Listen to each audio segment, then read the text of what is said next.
Enphase Ensemble. Is this the Tesla Powerwall killer? In today's video, I'm going to be telling you 3 reasons why the Enphase Ensemble beats the Tesla Powerwall battery.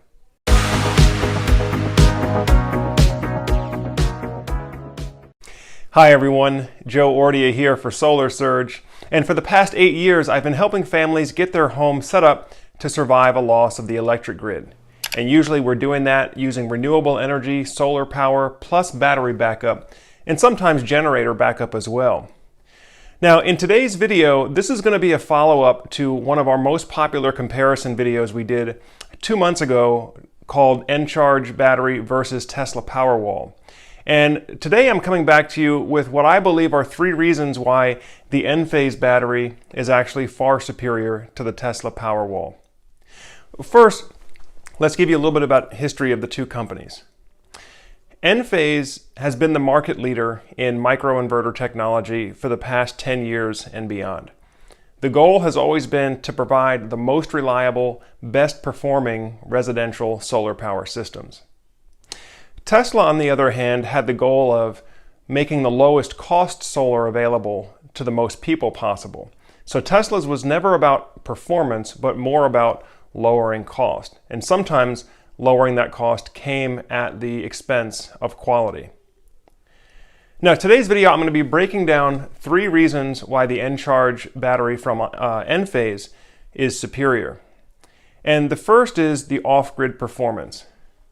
Now, in a grid-down event, if you're using an AC-coupled battery, like the Tesla Powerwall, what that means is that the interface between the solar power system and the battery system happens at the AC circuit breaker panel, right? The interface between the solar and the batteries is at the AC circuit breaker panel.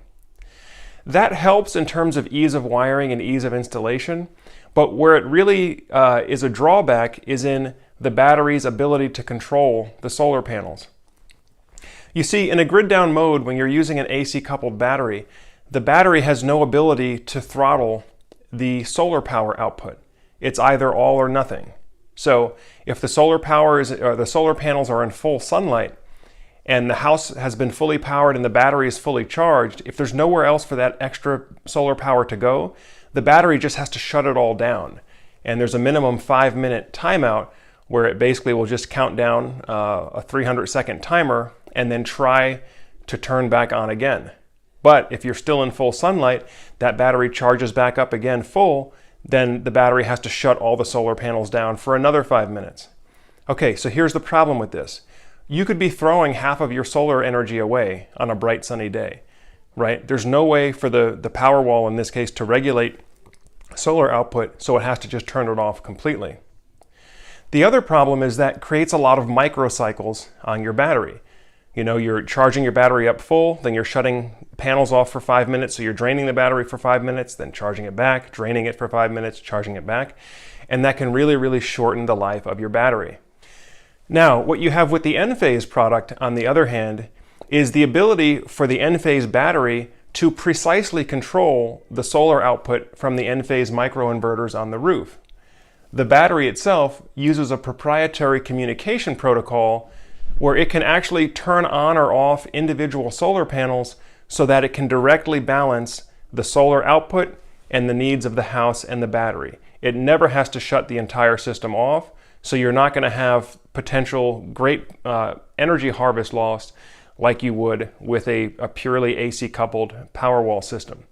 This is incredibly important if you're in a grid-down environment where you need every bit of energy that you're able to collect. And the Encharge system allows you to do that with much better efficiency. The second reason is because of the length of the warranty. Now, when the Tesla Powerwall 2 first came out, if you look at the original warranty document, the battery was limited into how much total energy throughput was allowed through it when you're using the battery for time of use. What that means is that if you live in places like California, where you have very high peak electric rates, but very low off-peak rates, you want to be able to take advantage of your battery so that you can actually run off your battery to avoid having to purchase from the power company during peak hours, and then you can just recharge your battery during the evening hours when the energy is is more cheap, or just let the solar panels recharge it the next day. But when you use the battery in that type of mode, you're going to be exercising it much more frequently than if you're just doing a purely backup mode, right? Now, when Tesla first released the Powerwall 2, if you do the math on it, based on a 13.5 kilowatt hour battery capacity and their stated maximum energy throughput for time of use consumption, it worked out to only 2,800 cycles that you could cycle the battery until the warranty was void. Now, the Encharge battery, on the other hand, has a 10-year, 10,000 cycle warranty, so potentially lasting nearly 4 times as long as the original Tesla Powerwall 2. Now, Tesla caught wind of this and they knew that it was going to be costing them competitively, so they went ahead and changed the terms of the warranty and just made it a flat 10-year unlimited cycle warranty. But the problem is they didn't change the product, they just changed the warranty document. So what's going to happen as some of these early adopters of the Tesla Powerwall 2, as some of these batteries start to near the end of their service life, we don't know what's going to happen. Are those batteries going to continue to function and hold charge as they're warranted to do? Or are we going to be seeing a huge wave of warranty claims of Tesla Powerwall 2 owners who are using time of use in California and the battery's just not able to keep up? Part of the reason the Enphase battery lasts longer is because of the lithium iron phosphate chemistry. All right, it's a heavier chemistry, but it's considered much safer and much more durable. And that's why Enphase is able to offer a 10-year, 10,000 cycle warranty compared to what Tesla is able to offer. And then the final reason is just because we now have enough experience having rolled these units out in the field to know that when problems do occur, Enphase provides top-tier customer support. In fact, in many cases, Enphase's own engineers may detect a problem with the battery, and in some cases, they'll proactively ship a replacement unit to us with all the packaging we need to go ahead and ship the bad unit back to them. With Tesla, I'll just say it's been less than an ideal situation trying to deal with somebody to provide tech support if we ever do have to RMA a unit and replace it. So you want to make sure that the company that you're partnering with for your solar and storage system is going to stand behind that product, and they're going to make sure that they're doing everything they can to make sure that you have an excellent experience as a system owner. If you want to look at reviews, you can look at online reviews at other sites as far as what customers have to say about the Tesla and the Tesla Powerwall customer service process, and I'll just say it's less than ideal. So folks, this has been why the Enphase Encharge battery beats Tesla Powerwall head to head. Now, if you're interested in getting a price quote for this solar and battery system, we'd be happy to do that for you. You can reach out to us on the link below. Also, I'll tell you this. Right now, we still have many of our installers that are working to get through the Enphase Certified Installer Training Program. So as of today, as I'm recording this today, we can offer the battery for installation in California, Texas, Virginia, North Carolina, and New Mexico.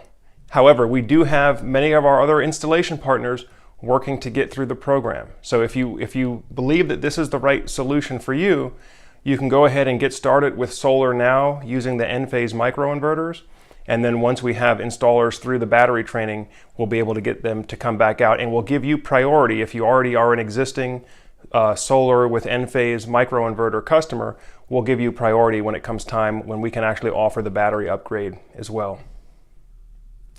Well, folks, as always, I thank you for taking the time to watch the channel today. If you're getting good information from the videos, make sure you click on that like button. That'll force YouTube and the other platforms to make the video more visible so more people can see it. If they don't see you clicking and sharing and liking, YouTube will just bury the video and nobody will see it ever again. So please make sure you do that.